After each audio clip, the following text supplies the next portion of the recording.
All right, we are going to go ahead and commence with the Veteran Town Hall for January 2024. As most of you know, we usually hold these quarterly so that it provides leadership an opportunity to connect with veterans and hear some of your concerns and also provide resources. Just a moment of housekeeping rules for the folks who are joining us in person. Please be mindful of sidebar conversations because they might pick up on the mic. And we do have folks who are joining us virtually today on MS Teams. So if you wouldn't mind holding your questions till the end and any sidebar conversations, if you need to step out into the lobby, that's perfectly fine. But just be mindful of the folks who are joining us online. So good morning and welcome. My name is Chanel Cook. I am the communications chief for the Atlanta VA Healthcare System. We have some quick announcements for those of you who are joining us today. Please be noted or be mindful that this is recorded. So when we get to the Q&A, if you would mind not sharing any personal information when you ask your questions, it helps to speak in generalities. If you absolutely need to speak with someone in person, we can make that happen and provide phone numbers, email addresses, and things of that nature. And for the folks who are joining virtually, those phone numbers and email addresses from the presentations today will be provided online in the comments. And as you can see, we're broadcasting on MS Teams, which has been mentioned. We do have our colleagues from VBA joining us today. You will hear from a leadership team member at VBA Regional Office today in person. And then in addition, we have Atrium, folks in the Atrium for a PACT Act claims clinic and VA claims. So we have those opportunities, so you don't want to miss those for the folks who are here in person. And then again, one gentle reminder to please refrain from sharing any personal health information. Next, it's my privilege to introduce our interim executive director, Ms. Levita Ford. She will provide a welcome and a brief presentation. So what I wouldn't do today to have those braids back, I tell you, it's not a good weather for hair day. So I just wanted to just welcome everybody here today. I know the last time we had one of these, our acting interim director was Mr. Daniel Deeker. He came to us from Tennessee Valley, and he was just in the acting role. Many of you might remember our last sitting director was Miss Ann Brown, and she retired. Actually, it's been 4 months since she's been retired from Atlanta VA, now known as Joseph Maxwell Cleland Atlanta VA Healthcare Center. So Mr. Deeker was here with us for 4 months. We still are actually in the process of trying to hire a permanent director. That permanent director, I can tell you that it's not going to be me. My normal role is that of the deputy director, which means I am the director's deputy. So most of the time, everything that goes on with the director also goes on with me. And I have been here now for a year and a half. I came in July 2022. Yeah, a year and a half. I came from Pittsburgh, and I am still a diehard Pittsburgh Steelers fan, even though we're not in the playoffs. Sometimes that works out like that. But and I think that we are on the road to doing great things at the Atlanta VA. I know that one of the big issues, and it's still an ongoing issue, but I can I can let you know that we are working very hard to resolve that issue, and that is our issue with our phones. We recognize that, we know that's a problem, and we are working very hard with our partners to try and resolve some of those phone issues.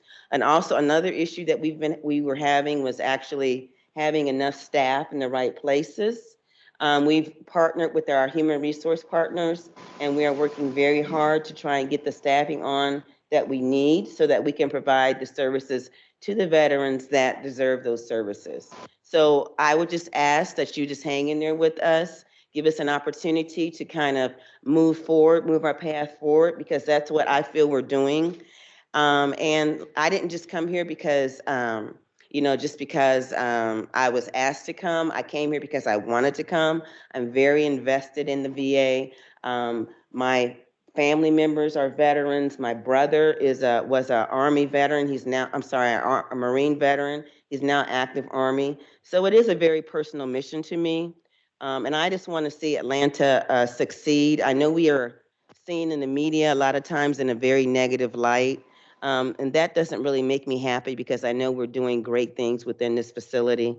So I would just encourage everybody, just to be patient with us, work with us, and just know that we are working to make everything here a better place for our veterans to get treatment.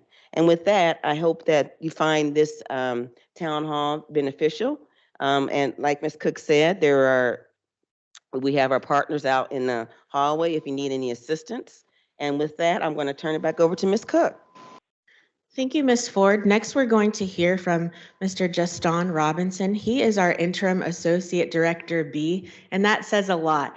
For those of you who don't know what that means he provides oversight for all of our outlying sites. So think in terms of our community-based outpatient clinics, otherwise known as CBOCs.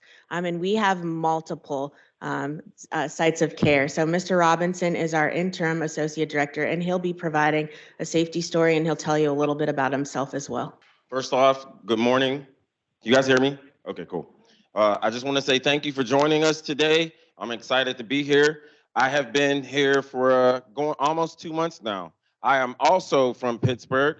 I am in Pittsburgh. I'm the assistant director. I've been at the VA for 17 years. In my time, I'll tell you, I started off as a GS4 registration clerk in the HAS department, where I started off just updating addresses and phone numbers and checking veterans in for their appointment.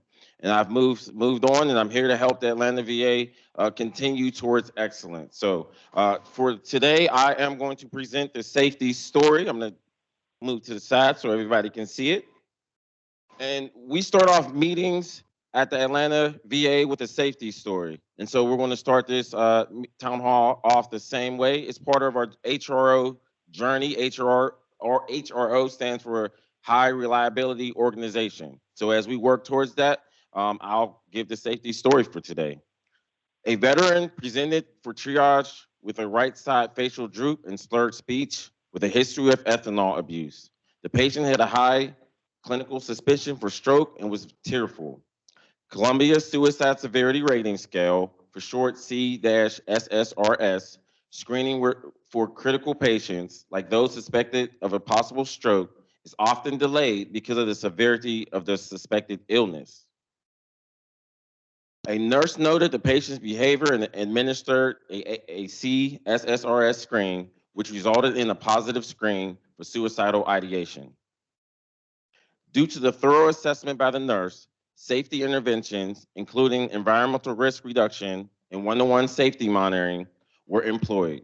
Because of the nurse's reluctance to simplify, their preoccupation with failure, their commitment to zero harm, and their care for the veteran, the patient received outpatient mental health care after a short stay at the stabilization unit. And to tie it all together, how this relates to our HRO journey, the values, support of a culture of safety, it's about the veteran, commitment to zero harm, respect for people. And the HRO principles, preoccupation with failure, that means every staff member is a problem solver, reluctance to simplify, get to the root cause of the problem rather than settling for simple explanations, and sensitivity to operations. Focus on the frontline staff and care processes. Thank you, appreciate it, and great job to those nurses that were involved. Thank you so much, Mr. Robinson. And as he mentioned, all VA healthcare systems are on an HRO journey. And what we'll do with the next Veteran Town Hall is we'll make sure we provide some additional information and an overview of what HR means and how it impacts the care that's provided. Next, we'll hear from our Veterans Benefits Administration. Ms. Angela Seelhammer is the Assistant Director of the Area South Regional Office. So Ms. Seelhammer. Okay, good morning, everybody. I'm going to kind of like to stand over here. I don't know why I'm on the side stage. So I'm not from Pittsburgh.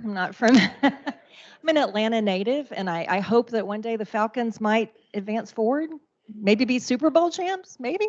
I don't know. Diehard fan here, but they never seem to never seem to do it for us. So I'm the assistant director from the regional office next door, the Isaacson Regional Office, and I'm here just to give you an update on what's going on at the regional office. And I think if you have questions for us, we're saving those till the end. And we have, as they mentioned, some of our raters, supervisors outside to answer questions, to look up your claim if you need that service today, and they're located right outside when we finish. Okay, a little bit about, I'm blocking your screen. But I'm blocking theirs. This is not working now for me. Okay. All right. So a little bit about what we do next door. So we work compensation benefits and we work veteran readiness and employment benefits next door. So every regional office is a little unique and they have special missions. But right now we're doing compensation and veteran readiness and employment. We also have home loans. Loan Guarantee is located there. They do not fall within Atlanta's oversight. They report directly to Washington, but we have a cast of employees there on site that work Loan Guarantee benefits. We also have a small amount of employees next door that work education claims, but they don't fall directly under our oversight. So that's kind of who's located next door. Currently, we have about 783 employees. We are about 100 employees short right now. We are working to fill those gaps. So we are understaffed a little bit, but constantly recruiting. So if you know anybody that needs a job, USA Jobs is the place. We're constantly looking for folks to join the team over there. A little bit about our employees. 51% of our employees are veterans. 66% of our employees are disabled veterans. So we do like to hire from the veteran community. So again, encourage anyone you know that needs a job, looking for employment, loves to help veterans, USA Jobs. We have plenty of jobs available. It's estimated that we do about $134 billion in benefits paid out of our office alone. And a little bit about where our jurisdiction is. For compensation claims, we used to just handle veterans that lived in the state of Georgia. But now we have something called a national work queue. So you heard the cloud, if you will. So every morning, work is dropped into all the regional offices nationwide based on your capacity. So we might be working claims for someone that lived in California, and a Georgia veterans claim might be worked in California. So they're not always tied to the regional office any longer. So it's a nationwide system for working claims to make us more efficient so you don't have backlogs in one office. For veteran readiness and employment, we still handle just Georgia veterans. So wanted to talk about the number of claims filed right now has increased dramatically because of the PACT Act. Wanted to talk about what we're doing as a result of that. So I just mentioned hiring. Hiring is what we're doing. We've gotten 1 million claims since the PACT Act started in August of 2022. And from October 1st through December 30th, nationwide, we've grown the workforce by 6,850. That's a 26% increase in employees to handle these claims. Our total workforce, total VBA workforce, this is nationwide, is 32,632. At the office next door, we have hired over 400 employees since the PACT Act passed. So that's kind of a little bit about how we staffed next door. A little reminder about what the PACT Act is. I'm sure you've probably been to briefings. I'm sure you're aware of it, but just a reminder if you're not, it increases health care for Vietnam veterans, Gulf War, and post 9/11. It also, the conditions that are listed on the screen, it makes them presumptive. So usually, when you file a claim, we have to find an incident in service that's tied to that disability to grant benefits. These are presumptive. So if you're in country, and we'll talk about in country on the next slide, and you have one of these conditions, it's presumed it was because of a toxic exposure there, and you may be eligible for benefits. So that's the beauty of the PACT Act, the presumptiveness. Next slide. So if after September 11th, 2001, you were in any of the locations on the screen, Afghanistan, Djibouti, Egypt, Jordan, Lebanon, Syria, Uzbekistan, Yemen, any airspace above, and you have one of the conditions on the other screen, we can, have a good chance of granting benefits. And then on or after August 2nd, 1990, at any of those locations, Bahrain, Iraq, Kuwait, Oman, Qatar, Saudi Arabia, Somalia, UAE, and any airspace above. If you're trying to keep up with PACT Act or you have questions about PACT Act, the website, the va.gov/PACT is your best resource to find the latest information there. They constantly update that, VBA does. And Chanel, you said they'd have access to the the links and things after this? Okay. Yes, ma'am. It'll So- be provided in the chat, and then it'll also be added to our YouTube page and Okay. Facebook. So any websites on here, you will have access to that. So a little bit about Georgia veteran data. We have data systems now where we can look at individual veterans by state for PACT Act, which is very nice.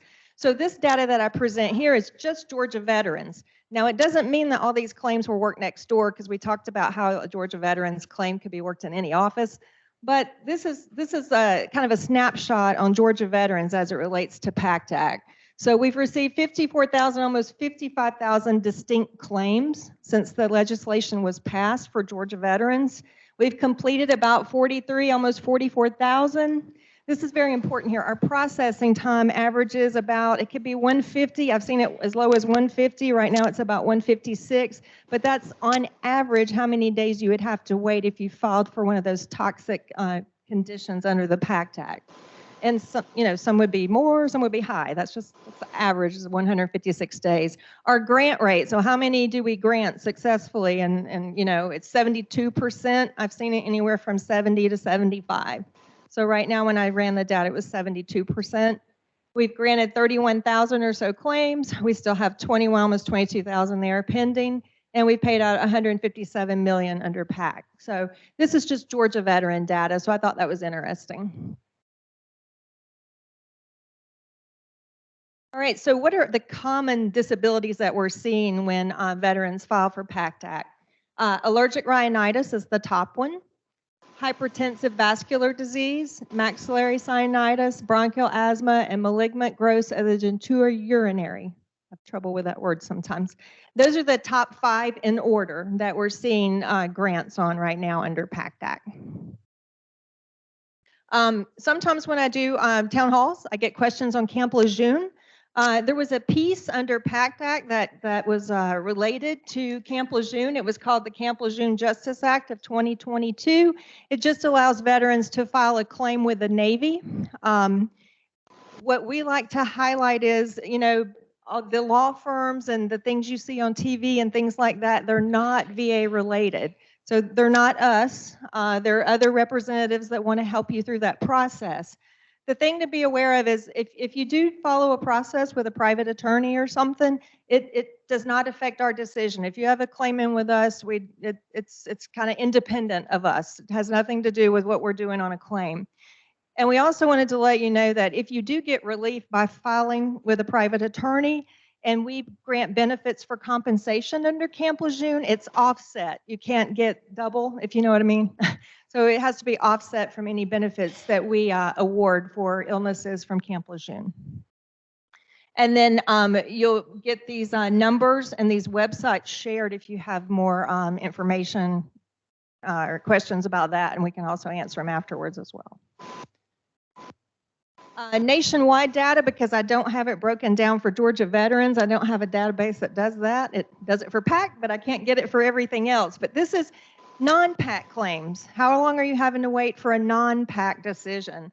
So right now it looks like 150 or so days. It's right around 150 for a decision on a claim. Right now nationwide we have, in the category of over 125 days pending, we have 371,000. The reason why over 125 days pending is kind of an important metric is that's what we defined as a backlog.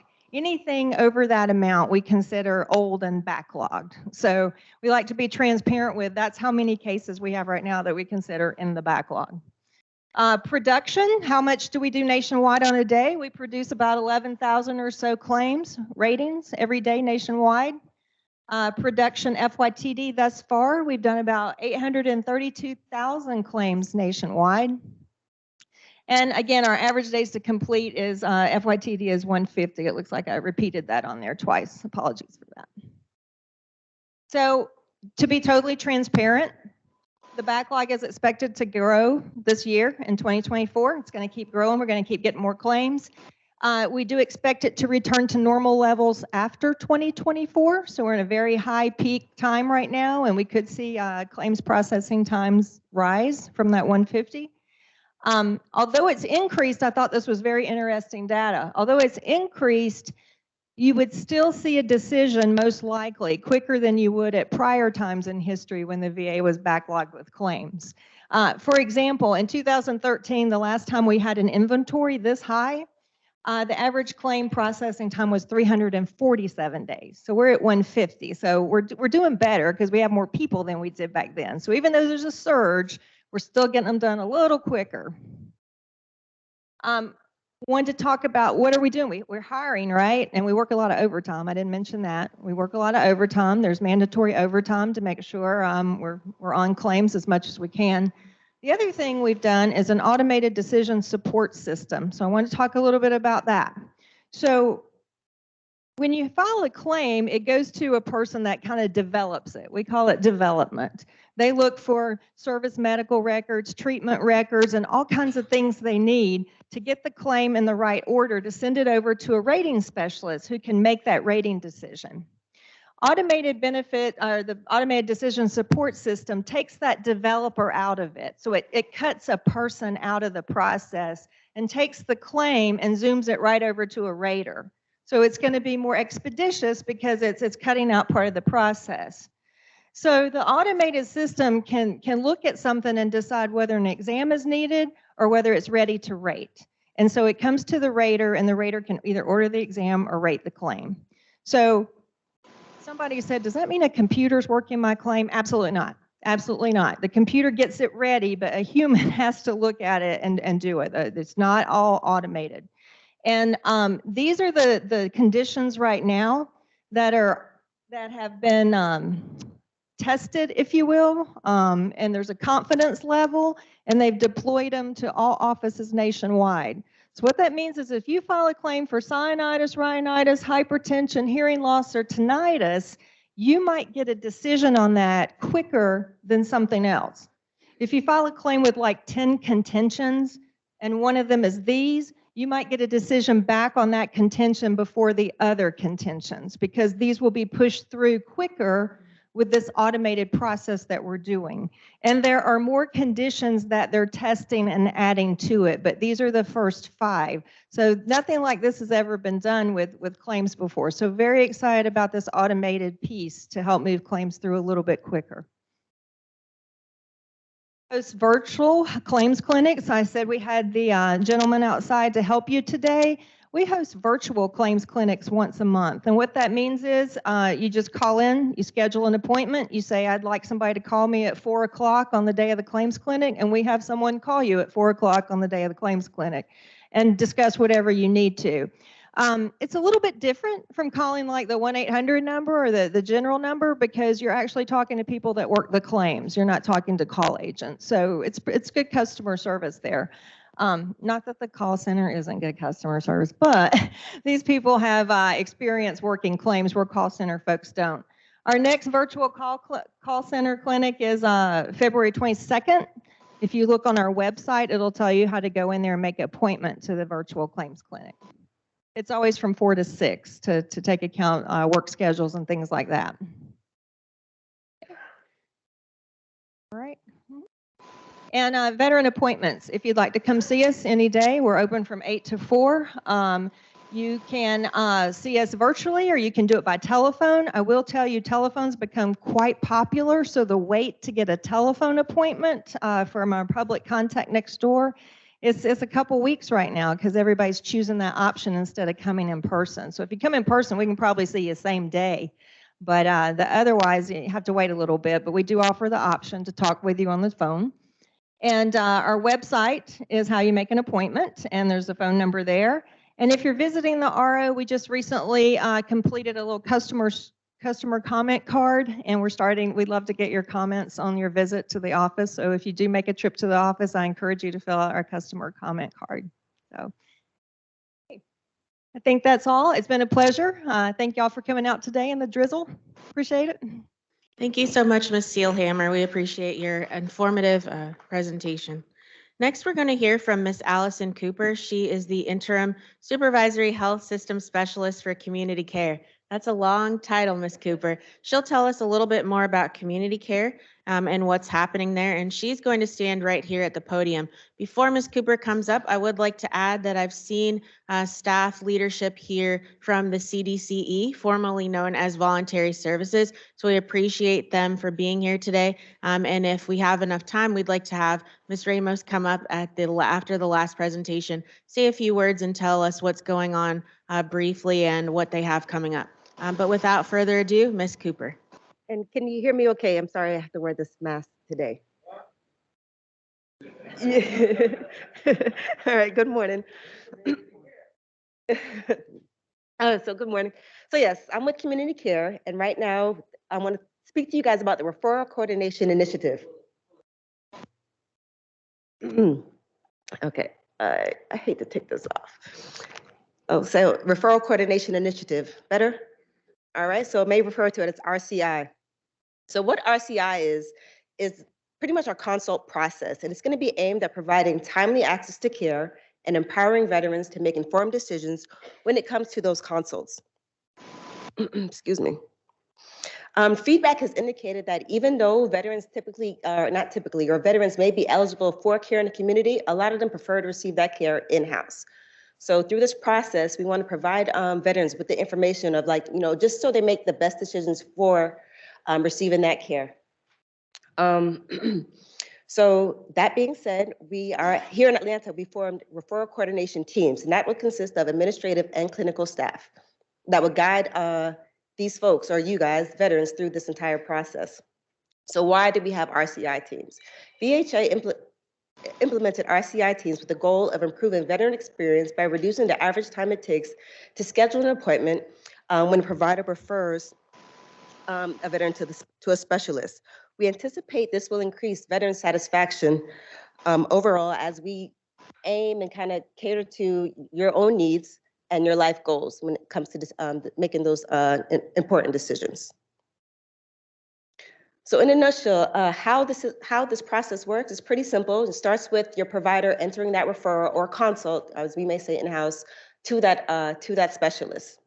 After which the clinical member of the RCT, Referral Coordination Team, will guide you guys through that process. And at this time, our RCT is working closely with our Access team that's in-house, especially when it comes to wait times. We find that for most specialties, care in the community, the wait times are higher than they are in-house. So that's kind of some information that will be conveyed to you all when you're on the phone with, most likely it'll be an RN, with that clinical RCT member. The third and final process is our administrative member on the team who actually do that scheduling. Our goal is to have these appointments scheduled within 3 days, assuming like warm handoffs are being done throughout the process. You know, why we have you in-house or with that provider, especially once we get staffed up. You know, we don't want you guys to get the referral and then go home and wait for us to call. We're hoping we can do a warm handoff throughout this entire process. So that's why right now, or I guess eventually our goal would be, we'll be able to get that appointment scheduled within 3 days from when the provider enters that referral. If you choose to go outside to care in the community, the referral or the consult is referred to community care, and that's just a whole, another process, not lengthy, but just a different team that will work on getting those appointments scheduled in the community. So in a nutshell, we just want to be able to, guide you guys through this entire process because we know it can be cumbersome and frustrating.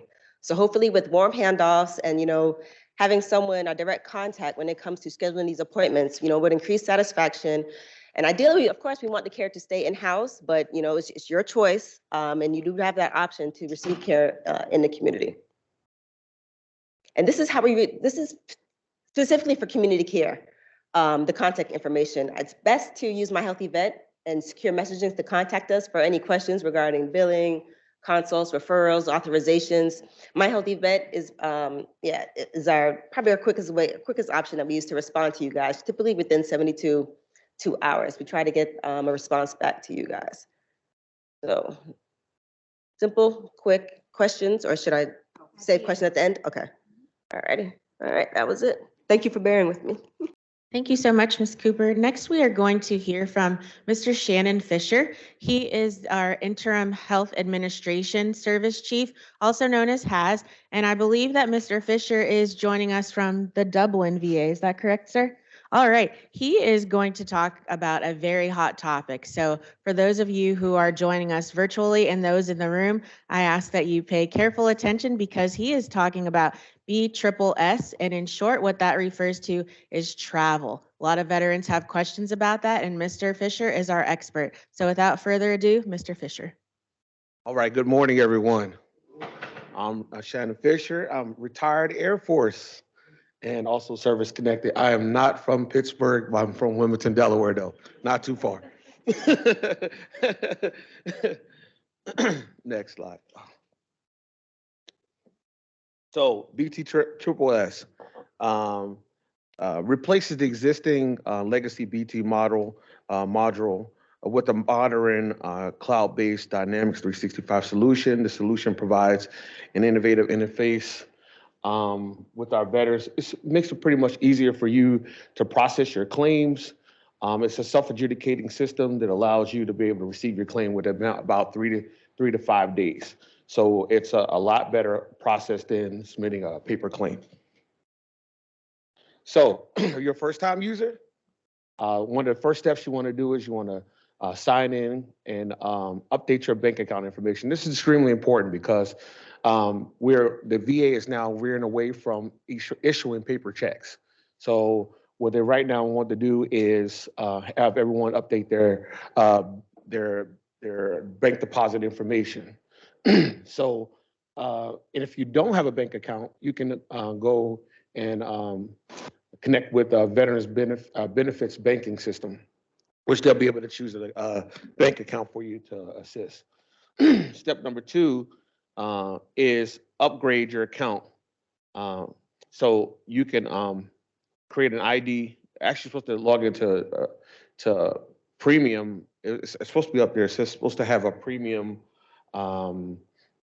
My Healthy Vet account. And then next was to create an ID account. And then your level 2, a DOD login account. Now, then step 3 is log in BSSS, create a profile, and then update your bank deposit information. Again, I keep saying update your bank account information because that's how we want to be able to pay. So who's eligible? So you're eligible for your travel. 2 different means is through your general health general health care travel, or special mode travel. Now, for those that are eligible for that, you have to be either service connected up to 30%, or traveling for your treatment for your service connection. You receive a VA pension, or your income does not exceed the maximum annual VA pension.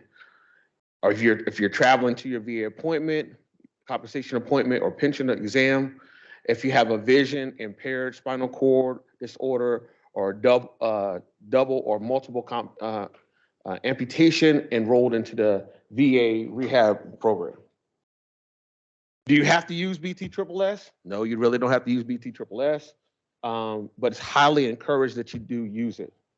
So this is important because if you're following what we call a paper claim, it's going to take a little longer for you to get that paper claim filed. So this is why we're really encouraging everyone to use BSSS. Now, if you want to use file a paper claim, you can go down to our Benny Travel window, fill out the VA form 103542, and this will allow you to be able to file what we call a paper claim. Now, we're also in the process of setting up the kiosk system for you to use to be able to file your Benny Travel claim. Now, what's really important, and I want to leave with this, is make sure that you file your claim within 30 days of the visit. This is highly, highly important because if you don't file your claim within 30 days of the visit, you could potentially lose that benefit. So that's all I want to say. Thank you very much for this time. Thank you so much, Mr. Fisher. Next, we'll hear from Ms. Kamari Stanley. She is going to provide information about the PACT Act, and she's one of our excellent navigators here. She is also stationed out in the hallway, so she's serving in a dual capacity today. So we thank her for her time, and please give her a warm listen. Thank you. Good morning, everybody. Good morning. Like Ms. Cook said, my name is Kamari Stanley, and I'm a social worker and one of the PACT Act navigators here for the Atlanta VA healthcare system. So I know the PACT Act is about a year old now, but I'm still gonna share some information for those of you who may have questions or aren't too familiar with the PACT Act. And excuse me if some of the information is repeated, because I know Ms. Seelhammer did cover some of the PACT Act information earlier. But the PACT Act was a law that was passed back in August of 2022, and it expands and extends eligibility for VA healthcare for veterans who had toxic exposures, and more specifically, veterans from Vietnam, Gulf War, and post 9/11 eras. It added over 20 presumptive conditions for burn pits, Agent Orange, and other toxic exposures. And again, presumptive means that when you go to file your claim for that specific concern, you don't have to prove a service connection. The PACT Act also requires the VA to provide what we call a toxic exposure screening for every veteran that's enrolled in VA healthcare. And I'll talk more about what the toxic exposure screen is after this slide. And if you aren't sure if you've had a toxic exposure screen or maybe know that you haven't, you can come visit me in the hallway and we can talk about getting you connected with a provider to complete that screen for you. The PACT Act also helps us improve research, staff education, and treatment related to toxic exposures, and it makes more veterans eligible for VA healthcare and other PACT Act related benefits, including disability claims. So since November of 2022, VA healthcare clinics throughout the country have completed over 5 million toxic exposure screens, and the Atlanta VA healthcare system alone has completed over 90,000. Our goal is to provide a toxic exposure screen to every veteran and encourage veterans who may not already be enrolled in healthcare to get enrolled and complete a toxic exposure screen so that we can continue to provide the best exposure-informed care so that our veterans have earned and deserved. The toxic exposure screen is a brief 5 to 10 minute conversation that you have between your primary care provider typically. And it's where you discuss any environmental hazards that you may have been exposed to during your service. This will be due at least every 5 years for every veteran who completes one here at the VA. Now, I think it's important to note that there's been a very common misconception that the toxic exposure screen is an examination to determine or diagnose what you may have been exposed to during your service. Unfortunately, that kind of screening does not exist, but what the toxic exposure screen is a brief conversation between the veteran and the healthcare provider, and it allows the veteran an opportunity to disclose things that were in your military service environment, so that way we can provide exposure-informed care. During the toxic exposure screen, you will be offered connection and linkages to benefits, one of our 6 registry exams, and clinical resources to support your needs. And your responses to the toxic exposure screen are recorded as a part of your VA medical record, and you're encouraged to share any exposure-related health concerns with your healthcare provider, so that way you can receive exposure-informed care. There is no formal sign-up process for the PACT Act, apart from the toxic exposure screen and applying for benefits for your exposure-related conditions. But if anybody has any questions, you can always contact the PACT Act team at 404-321-6111 at extension 206300, so that way we can assist you further and discuss your specific concerns. And I'll also put that number up at the end here. So I, along with our VBA partners, again, are here outside in the lobby to provide information about toxic exposure screening and VA benefits. So we encourage anybody that has any questions or concerns about any of those things to visit us outside. Last year, we completed about 35 outreaches throughout our very large catchment area here in Atlanta in both urban and rural settings to help spread the word about the PACT Act. So this year, we will continue to partner with our VSOs and our community organizations, and we'll be posting about upcoming events like these up here on the VA calendar and VA social media. So just be on the lookout for upcoming events that you or somebody that you may know can benefit from. And then if you know of anybody who has a community organization that wants us to partner with them for their event, please give our office a call as soon as you can. And if we can do it, we'll work it out. And again, here is the contact information for the PACT Act team. So if you guys have any questions about the PACT Act or toxic exposure screening, you can give us a call. Thank you. All right, thank you so much, Ms. Stanley. Next, we're going to hear from Ms. Indira Breivik. She is representing the Caregiver Support Program. She is the manager for that program, and they offer some very good services to veterans and their family members. Good morning. Good morning. It's a big group. So the Caregiver Support Program mission is to promote the health and well-being of the family caregivers who care for our nation's veterans. Oh, okay. Get down a little. Almost down my toes. Thank you. Sorry, I have a little cold. Okay, so as many of you know, the Atlanta VA Healthcare System's Caregiver Support Program is comprised of two programs within one. One is the Program of General Caregiver Support Services, which currently provides services to 440 caregivers. The program offers skills training, mobile support through text, individual and group coaching through virtual programs, and starting now this month, in-person programming. The first in-person site was at the Atlanta VA Clinic in Decatur, and the second one will be at the West Cobb Clinic, formerly called the Austell Clinic. The staff also participates in local events, providing outreach and collaborating with other VA programs. So if you know of a veteran or caregiver who would be interested in that kind of support, groups, conversations, emotional support, the general program is great, and ask them to give us a call at 404-521-6269. The second program within our program is the Program of Comprehensive Assistance for Family Caregivers. We call it PCAFC, which currently provides a stipend to 1,334 veterans' families. Within PCFC, our team provides support services through the PGCSS program. So all those activities that the general program offers, if you're in PCFC, you can take part in all of those as well. We also provide primary caregivers access to CHAMP VA insurance and offer referrals to VA clinics, community programs, and resources.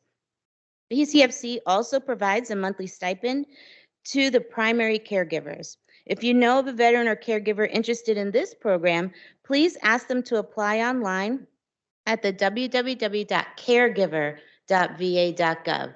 They can also go to the regular va.gov website and just type Caregiver Support Program, and we come up. The application is online, so you fill it out on there and submit it right then. The eligibility requirements and information about both programs are also on that website. And also note, this is important, that the PCFC application process has multiple steps. So once you apply online, someone will call you from our office and get you started on the assessments. That process can take up to 90 days, okay? Also, as the program continues to grow, our team continues to process not only the new applications, but we also keep track with the families. We give them reach outs and visits 3 times a year. And then they have our number, they can call us at any time. And then the general programs, they again can attend any of those at any time. We also have an annual summit. This year it'll be in May, and that'll be in person. So I look forward to seeing many faces there. And then we also do resource fairs.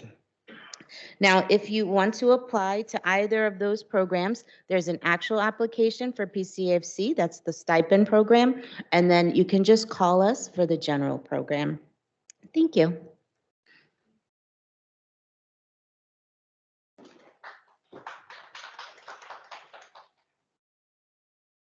A lot of really good information. Next up to the mic to share some important updates is Ms. Lamb from our Suicide Prevention Program, and she manages that department. Hi, good morning, everyone. So as Ms. Cook says, my name is Shelley Lamb. I'm the Acting Suicide Prevention Program Manager. My journey at the Atlanta VA has been 12 years long. I started in the homeless program, and I'm now in suicide prevention. And I say thank you for your service genuinely, because through the homeless program and suicide prevention, I have seen the resilience and the strength of our veterans and what you have overcome. So genuinely, thank you. And also I have a brother that's a retired Air Force. So I appreciate you. All right, so I'm probably not going to read verbatim for the slides, but I just wanted to give a general overview of the Compact Act. So the Compact Act, not to be confused with the PACT Act, is a little bit different. It has to do with care that involves risk or suicide risk. So while the VA has always strived to provide care and coverage for any kind of care that you need at the VA, this is a little bit different in that it covers care that is not typically covered, but it will be covered under the Compact Act episode of care. So this is not new. It's at least over a couple years older, but it is now getting its stride because it's now being put together more proficiently and seamlessly. So one of the things that the Compact Act covers is emergent care. So what does that mean? If a veteran is in an emergent episode of care, such as suicide risk, the Compact Act will cover that care in the facility that the veteran is in, or that whole episode of care in terms of travel. If medication is involved, that type of thing is what the Compact Act covers. So typically it is cost-free mental health, medical and emergent care. So what does that mean? The transportation to the facility, the time in the facility, and one of the slides is going to show it covers 30 days inpatient, but 90 days outpatient. So we just want to make sure that that is also clear. So here is a little bit about eligibility and who is covered. So we also go through our revenue department to ensure that the eligibility requirements are met. Your providers, when they open up your record, can see that you are in a Compact episode of care, and they are then responsible to keep documenting to ensure that certain codes are used to ensure that you are covered under that care for as long as you are in a Compact episode of care. So as it says, there are some things that you're covered for with benefits. There are certain things that are covered for under Compact Act, which means, so you may not be eligible for your typical care at the VA, but the Compact Act makes you eligible through the Compact Act episode of care, if that makes sense. So this is how our outside facilities let us know that there's a veteran in their care. They have a reporting portal.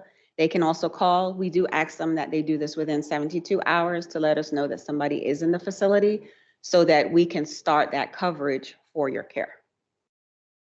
So this may not mean a whole lot to you, maybe more important for providers, but this is the different categories. So there's emergent, active suicidal crisis, crisis stabilization, and then crisis residential care. So those are the different categories that are covered. I see somebody taking a picture somewhere. Wait, okay, there we go. So this is just information that we provide to the community or to providers. They can actually go to a website if they have frequently asked questions or if they need training. That way your providers are more proficient in what that is and what they need to, how they need to document to cover. So again, this is me. If you have any questions or concerns or would like to contact me about any specific questions, we always put our 988 number, the crisis line on there. It used to be 1-800, it was moved to 988. So if at any time you feel like you're in crisis, you need to talk to somebody and your provider is not available, please feel free to call the crisis line. There are 24/7 counselors available, and because we'd rather that you get connected, get that help versus feeling that you're on your own. Okay. All right, really quickly, before we move to Q&A, I did share earlier that I'd like to have Miss Gwen Ramos come to the front, introduce herself to you all, and just share a little bit about what she and her team do in the CDC office, which is formerly known as Voluntary Services. So Miss Gwen. Hi, good morning. Thank you, Ms. Cook. So I am the Chief of Voluntary Services, so I really appreciate you guys coming out for the Veterans Town Hall today. So I'm just going to do a few plugs. That is my team over there, Mr. Kendrick, who is my lead specialist, Ms. Carr, and Mr. Clark. If you are interested in becoming a volunteer or a DAV driver. Right now, we are getting ready to recruit for DAV drivers because we want to open up that system again so that we can help veterans get to their much needed appointments. Yes. Oh, okay. I'm sorry. Yes. So yeah, they didn't really want to get on camera. But yes, so this is my team, and we are here to assist. We do have a couple of events that are coming up.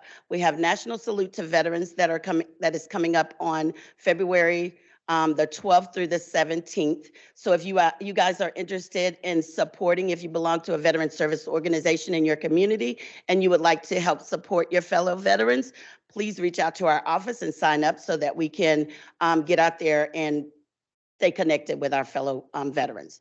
Also, like I stated, the DAV, we are really getting ready to start recruiting. So I brought some flyers and some cards in the back if you are interested in being a DAV driver in your area. We are recruiting everywhere from Covington to Rome to Carrollton. So if you are interested in being a DAV driver, please let us know, reach out to our office. Again, my name is Gwendolyn Ramos. I'm the Center for Development and Civic Engagement Chief, newly appointed, and we are here to assist in any way we can. Thank you. Thank you. All good information today, and we want to thank you again for joining us online. I saw at the height we had 37 participants. Full disclosure, 3 of those are staff because we're monitoring the chat. But that means we have about 34 unique individuals who are not VA staff members. So thank you again. Our next step in this meeting is the Q&A. So what we will likely do is have our leadership members, our presenters, come forward so that if a question falls within your purview, that you'll be able to answer it. And if not, we will make sure that we get you the proper contact information, name and phone number so that your questions can be answered completely. So we do have ambassadors here. I'm going to turn this mic over to one of them. So if you have a question, we're just going to, all right, I see the first hand up. Please make sure you give us enough time to get to you. Reminder, please do not include any personal health information in your ask, and we will do our best to monitor the chat as well. My colleague, team member Derek Smith is online monitoring the chat. So first up is the gentleman with the Marine sweatshirt. All right. Good morning, everyone. Thank you for this forum today. I have 2 questions for 2 different departments. First one is for Michelle Lamb, the Suicide Prevention Program Manager. Do you have any handouts in reference to the Compact Act on the table outside? I do not, but I can get you some if you'd like. Okay, yeah, I would like to have one handout because I do homeless outreach, and sometimes if I run across a veteran or something like that that might be in crisis, it'd be good to just. I can't remember everything you had.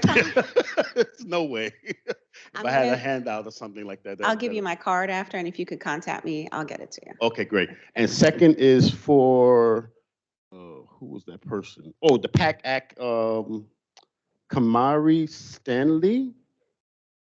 I know you said that there is no particular like PAC Act exam, but I know in the past the VA used to offer depleted uranium and Persian Gulf exams.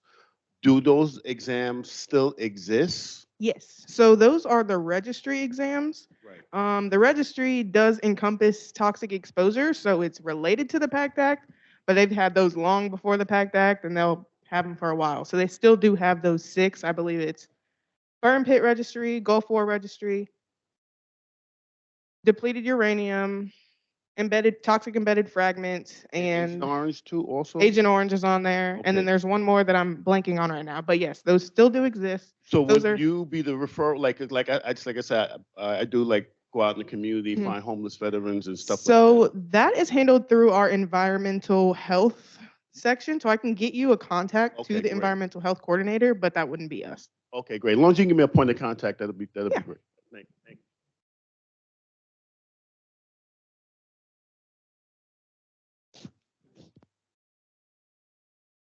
Good morning, everyone. I'm not for sure who I need to speak to on this particular topic, but what is the process of once a vet leaves or discharges from the VA and they send them to a nursing home or an assisted living facility? What is their process as far as maybe having a navigator to go out to check on these vets while they're in these facilities?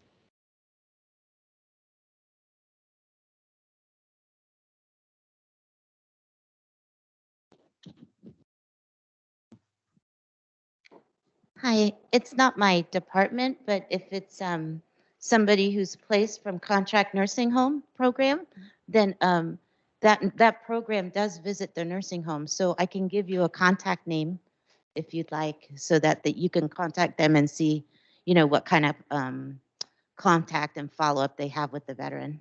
Okay, also, do you know the process as far as transferring them from one facility to another one? They'll tell you more about that because it would depend on the circumstances of the veteran, their health needs, and also the capabilities of the nursing homes. Okay. Okay? Couple more things. As far as community care, someone for community care. Okay. When it comes to calling community care, you're like really, really, really on a long line of waiting. So what is the process of you all working on that? That's why we kind of suggest secure messaging. Mhm. I hate to use that we're short-staffed on our contact center because I know those wait times are extremely long. Right. So we really are encouraging the use of secure messaging on My Healthy Vet to get feedback. Okay, Pardon me?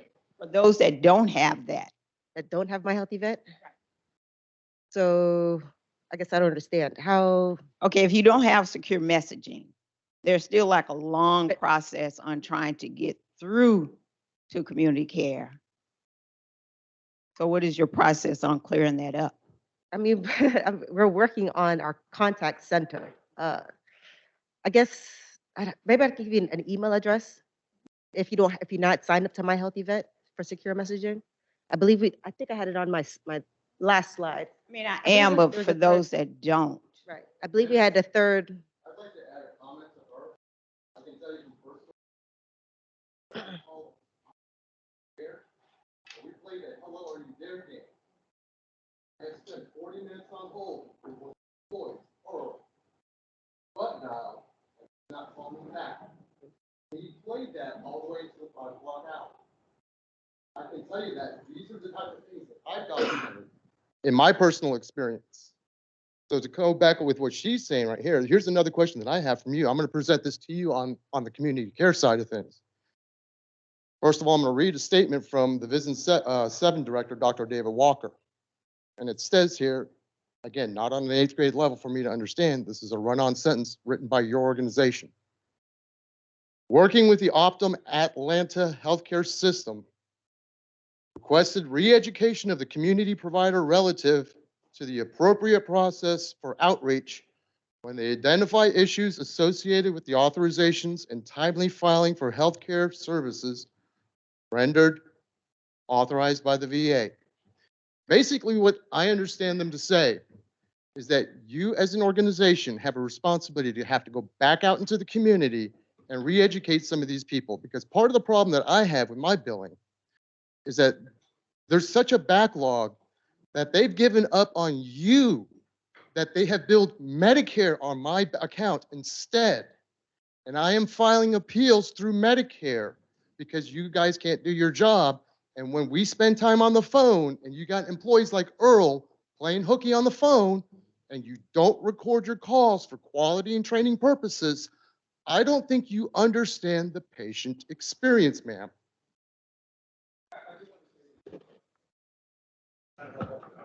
Let's get you a mic. Try to help out the conversation. We do have our patient advocates in place, which you can be able to speak to the patient advocate office. No, sir. I've been hung up on your patient advocates. I have recorded the conversation. I put it on my YouTube channel. Unfortunately, I do apologize for that happened.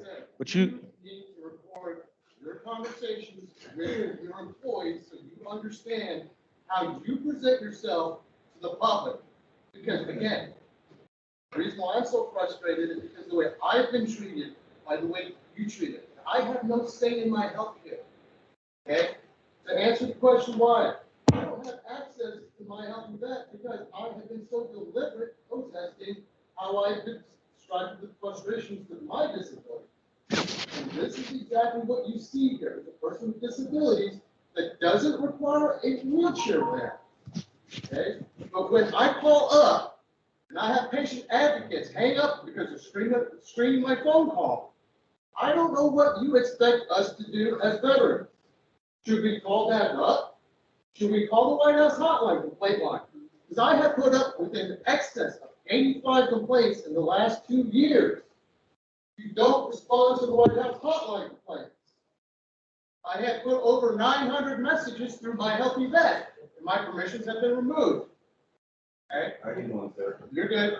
So what I'm trying to say, sir, to you guys is that there's a responsibility for you guys to communicate with us and open these things up. Because for us to sit there and you to tell us to call community care, and you can't pick up the phone, and you got people that are playing phone hooking, you don't understand. I can tell anybody that spoke up here, you speak very eloquent the way you deliver the message. But when it comes down to the subordinates and the way they present themselves on the phones, you don't understand.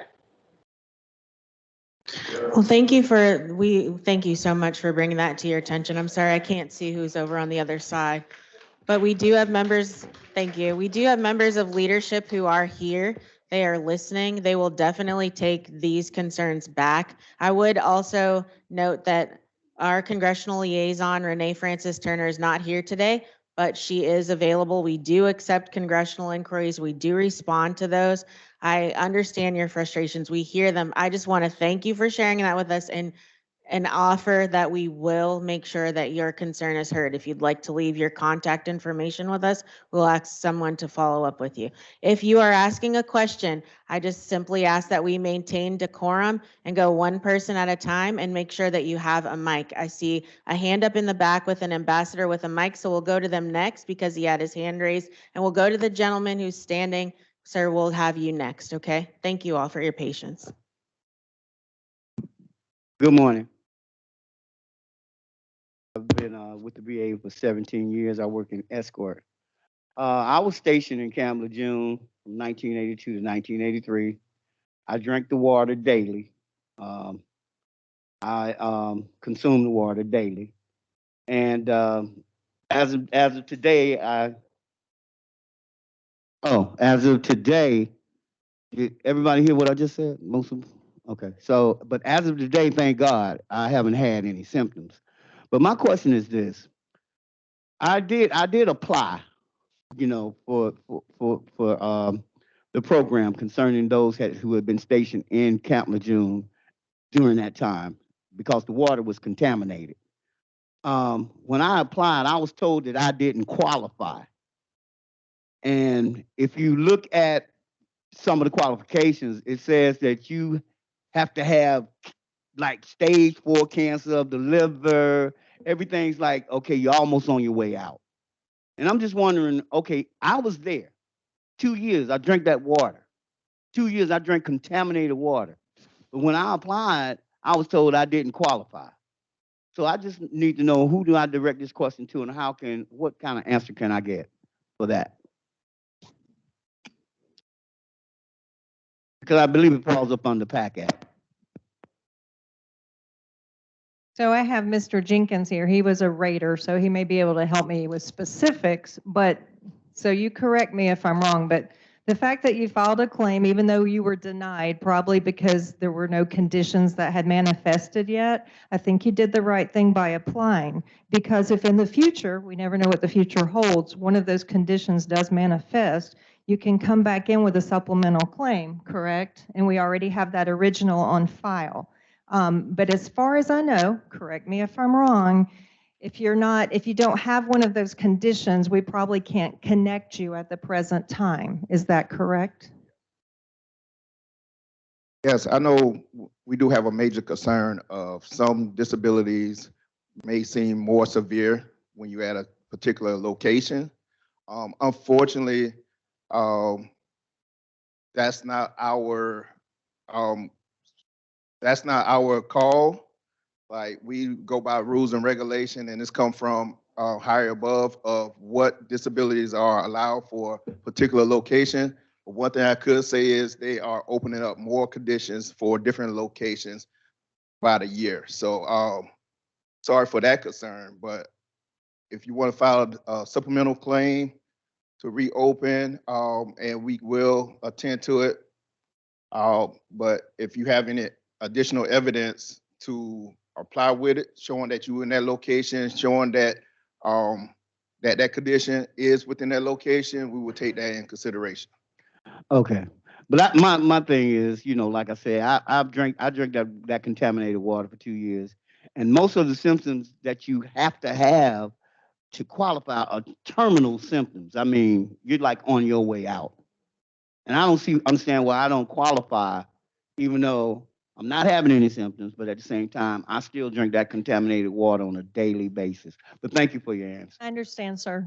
Thank you. Thank you for the information. We have a gentleman who is getting his question answered next. We have a microphone on its way to you right now, sir. And then if we could just refrain from sharing any personal information, if we need to have any of our representatives connect with you in person out in the hall or off to the side, that way those who are joining us online don't have access to your info. Thank you. I have a question for Shannon here. I think your program sucks in regard to the BTSSS. All that what you presented, it looks good, but when you get into try to file a travel claim, I end up with people from your office calling me to hold my hand to get through. And you seem to have not worked the bugs out of that program as of yet. For example, let's say my health vet. I go through my health vet, want to make an appointment with my doctor. But while I'm there, I want to go into my benefit, check my benefit letter or whatever. I have to sign back into my health vet in order to have access to what I want to look at. But your BTS program is really very difficult. And I can really go through it and help you work the bugs out because I work with vets who have PTSD and I assist them in cut and dried how to get to their benefits because I've sat down and I've gone step by step as an instructional writer and make sure that they can get to where they want to go without being frustrated. But you need to work on your program. I mean, I think it's a good concept, but all the bugs need to be worked out. All right.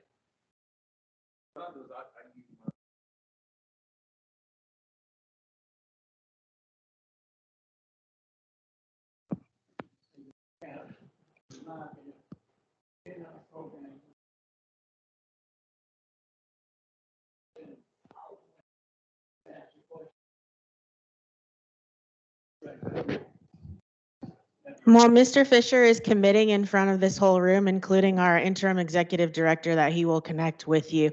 So I believe that he will follow through as long as that information exchange is complete. We do have someone next who is waiting. We have room for a couple of more questions. Please remember to have a mic because we have folks who are joining online. They cannot hear you. So if you do not have a mic, please wait for a mic. Thank you so much. Good morning. And I'm a caregiver, a disabled vet who's sitting here, had surgery Friday on his teeth and is unable to speak clearly. I will be speaking for him to address his and other veteran concerns. I have a 2 or 3. Up a little bit? Okay, I'm sorry. Okay.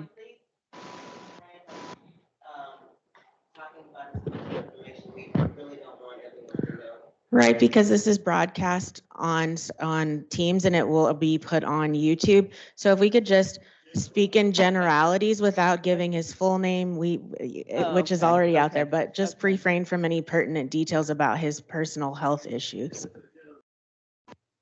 Okay, I hope I can do this right. I will be speaking for him to address his and other veteran concern and hope to receive some answer. Attended the last town hall meeting and he spoke to assistant director of the VA. The assistant director listened to his concern about in-person group.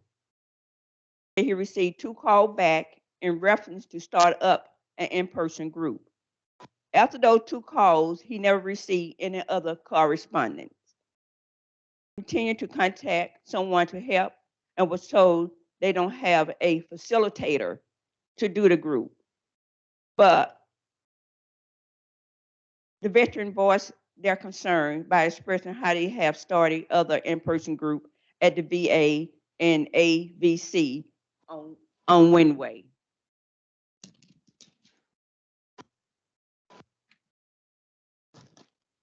The veteran in their group is the oldest and has the oldest veteran in the group. He expressed several of their veterans have passed away, may they rest in peace, trying to get an in-person group.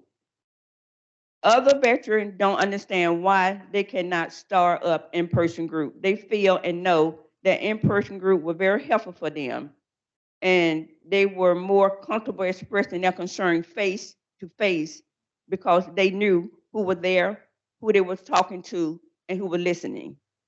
Having a group on phone/video do not feel that they are getting over their concern, addressing a hurry or cross to other. Veteran that has PTSD do not like to discuss their situation on phone or video. Some veterans with PTSD are suicidal or homicidal. So why aggravate their problem and make it worse than it is?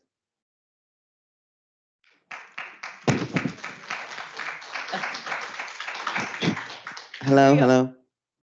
Oh, I'm sorry. No. We are disabled veteran, and we have been lied to since we came back from the war fighting our country.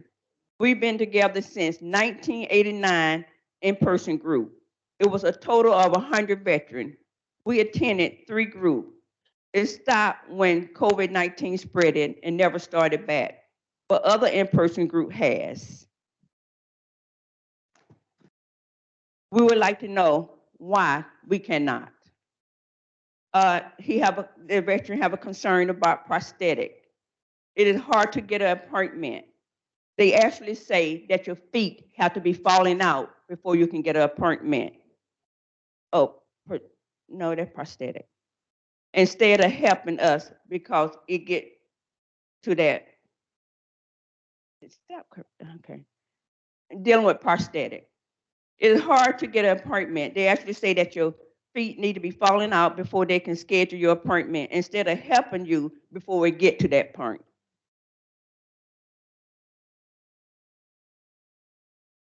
Is it podiatry? Okay, well, he told me prosthetic. Podiatry. Okay. I was going to talk about one concern that he had medically, but I won't do that. They would like to know, why do they have to go outside instead of the VA helping their veteran who fought in war to help their country so that they can have a better life?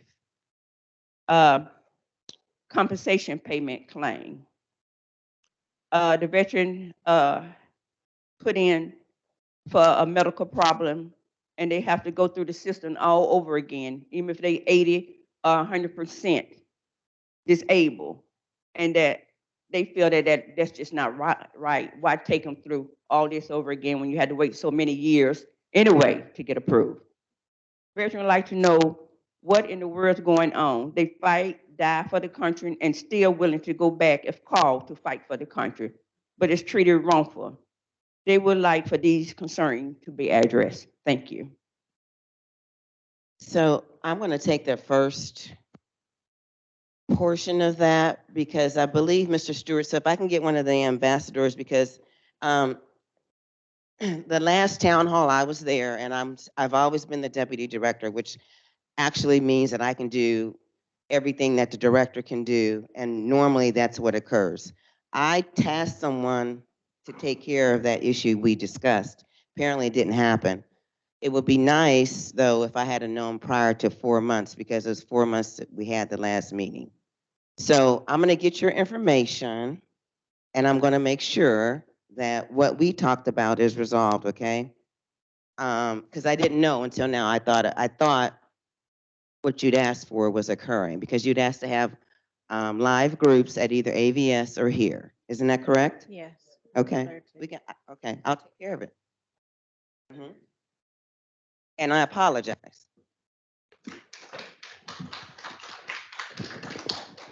Thank you so much, Ms. Ford.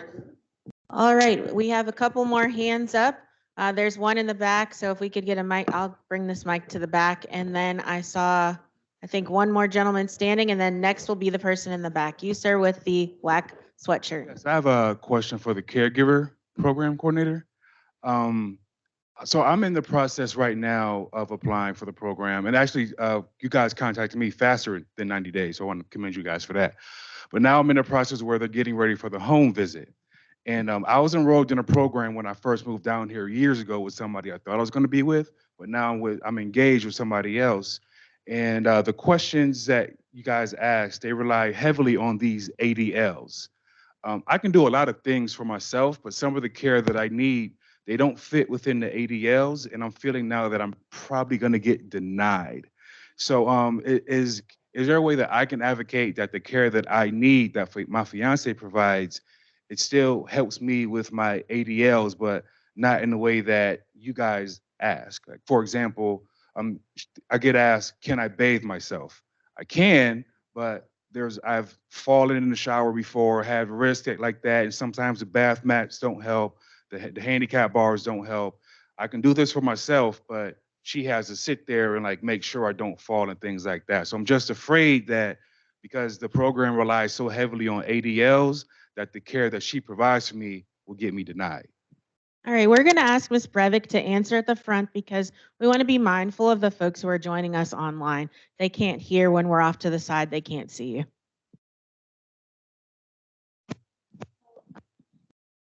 Is it on? Okay. It's on. So, sorry. So for caregiver support program, it's not just your ADLs. It's not just bathing, dressing, grooming, eating, toileting, mobility around the house. It's also if you need supervision, if you need redirection. You know, there are a lot of illnesses that are not necessarily physical, but mental health, also cognitive health are affected. And so it also looks at supervision needs, redirection needs, and if you need someone to keep you safe. So we look at all of that. The VISN is where the decision is made. Our local staff does all of the assessments, help you collect what information you want to include, and then we send it to the VISN and they come back with their response. Something that's important to know too is if you get a decision back that you don't feel satisfaction with, there are ways to appeal that decision. And so when you get your decision in writing, it also includes information about how to appeal. Don't be shy about appealing. Okay? Thank you.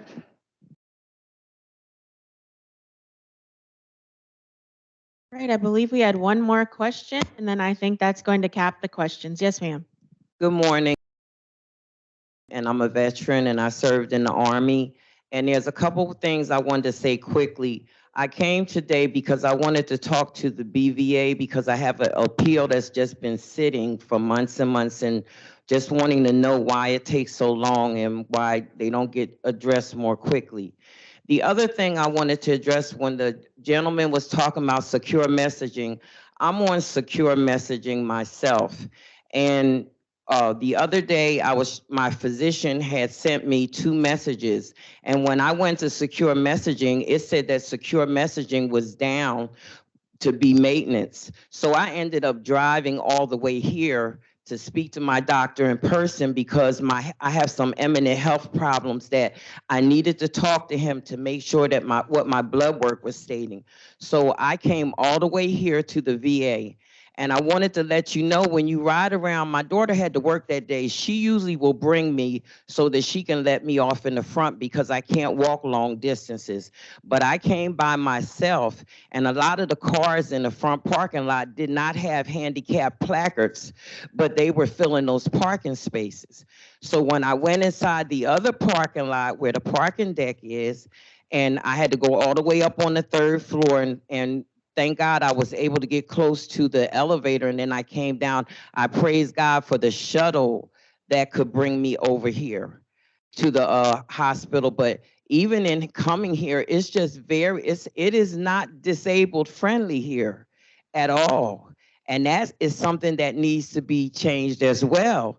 It's very difficult. A lot of times you come here and if you have any kind of certain illnesses, you'll be upset and your blood pressure up by the time you get to see the doctor.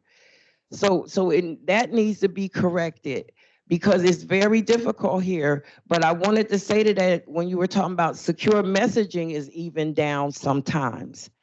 And I wanted to also talk to, you said not to talk about your health issues, but I even was in an accident a few months ago, and I still haven't got my MRIs that I needed. And when it comes to insurance companies, if you take long in having your certain things done, they will decline your claim. So as a veteran, when we call here and we let the VA know something that's happened to us like that, and they drag their feet and say, oh, you have to go through community care, and then community care drags their feet, that's a problem as well. And I want to say quickly, I love women's groups. I used to go to a women's group in North Carolina. I wish that the VA would set it up where we could go to women's groups, not just here, but like in Alpharetta or Midtown, because connection is very important to being healthy. We need that connection with each other. And a lot of times you don't want to talk about things you've experienced with outsiders. You'd rather speak to a fellow soldier that would understand what you've been through. So we really do need women's groups all over. It's just like people with addictions. There's AA everywhere in NA. Veterans should have women's group and men's group all over in different communities.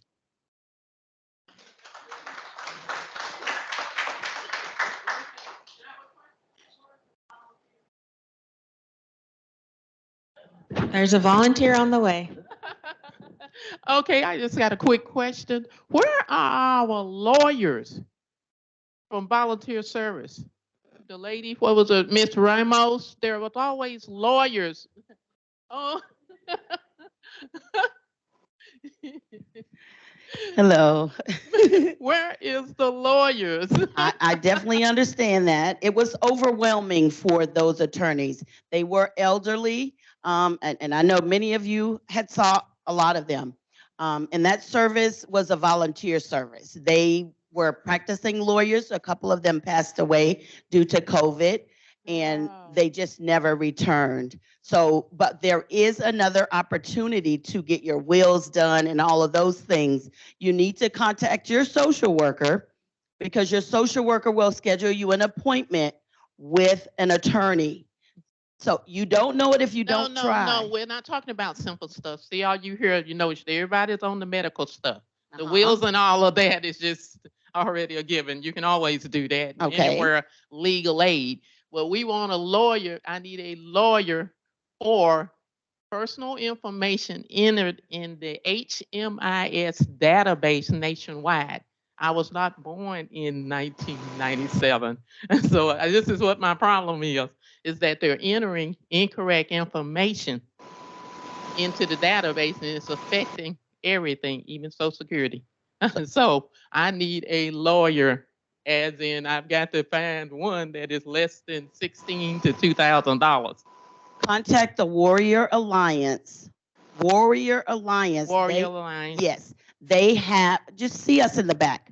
We will send you, we will get you that information, okay? We have cards and we can email you their flyer and their phone number. Okay. Okay? That'll work. All right.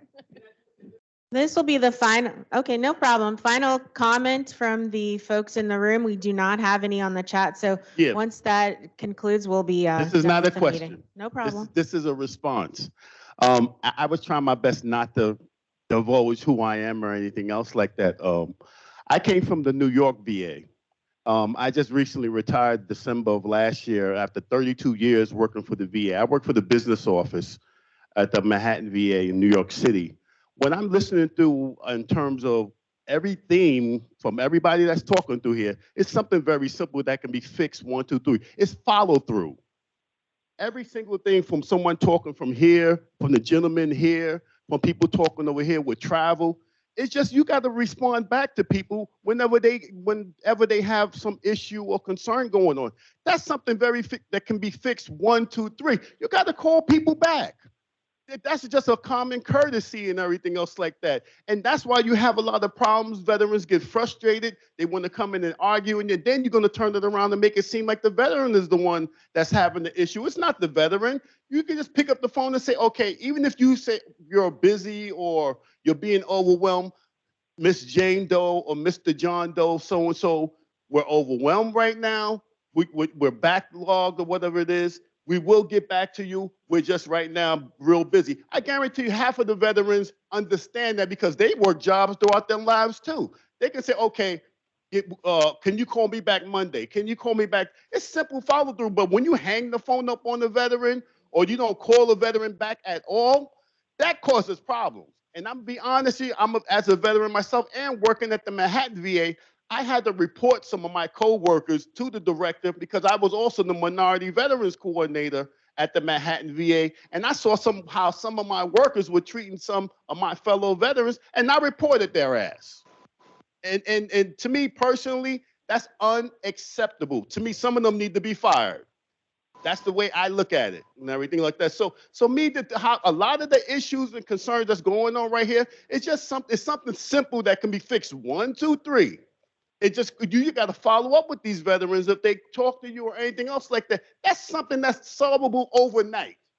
And leadership has to hold them accountable when they're supposed to be following up with these veterans. Just like the director said, she didn't even know that something should have been fixed when she already said that it's going to be fixed.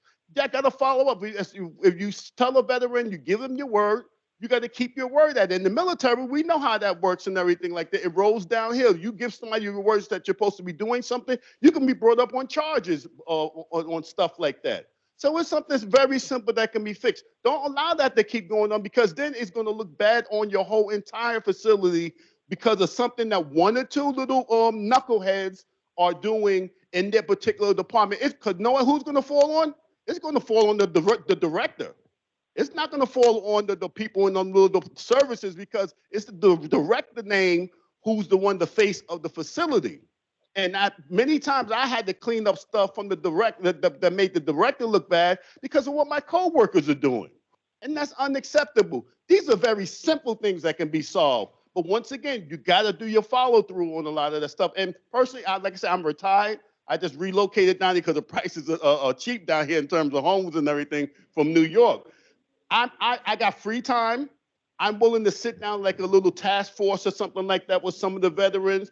If you 1 day out of the week or 1 day out of the month, if you want me to use me, I'll leave my name and everything else like that because I know the inside of the house from the VA, but I also know it as a veteran. If you want to use me or anything, I'm more than willing to sit on a little task force, help try to clean a lot of this stuff up. I'm offering it to you, but it's up to you and everything else like that. But a lot of this stuff is very simple to clean up and everything else like that. But you got to take the initiative to do it. And I would just like to add, that was supposed to be the last question. No, Sir, do you have a question or a comment? I'm going to give a 10-second comment here to give all you, right. to give you, This give is you the an last example. one. This is the last. I'll let it go. Just for clarification, this is for the group because we do have folks online. This is the last one, and then we're going to close in person and I have online. transferred to the Tennessee VA.